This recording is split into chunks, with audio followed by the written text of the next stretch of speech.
నాగర్ కర్నూలు జిల్లా బల్మూర్ మండలం Kondanagula ZP high స్కూల్లో 9th క్లాస్ రూమ్లో విద్యార్థినులపైకి చెప్పు విసిరిన శ్రీనివాస్ రెడ్డి అనే ఉపాధ్యాయుడు ఓ విద్యార్థిని మెడకు చెవుకు చెప్పు తగలడంతో గాయాలు. తల్లిదండ్రులకు ఫిర్యాదు చేసిన విద్యార్థిని పాఠశాలలోనే శ్రీనివాస్ రెడ్డికి దేహశుద్ధి చేసిన విద్యార్థిని తల్లిదండ్రులు.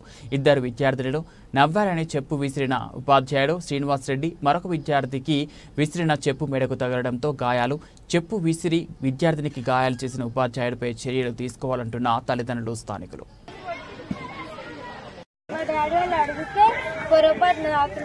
ఈ రోజు కాదు ఇంతకుముందు మిమ్మల్ని ఇట్లా మాట్లాడలేదు.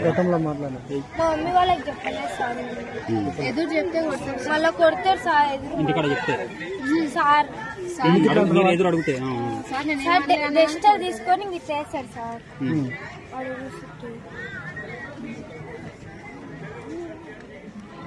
సీరియస్ బీపీ ఎక్కువ ఉంటుంది సార్. సార్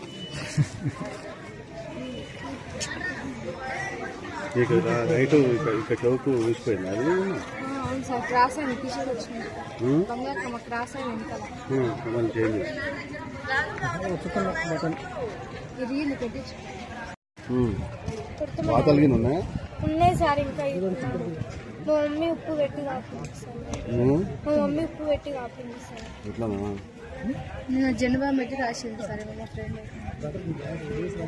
మీ మమ్మీకి ఏమంటారు? తొడలు కట్టేనా? ఏం పేరు? ఇంటి పేరు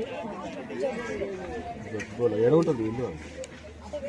నారమ్మ. మీ నాయన పేరు లక్ష్మణ. మీకు తల్లిదండ్రులు లేదా? మీకు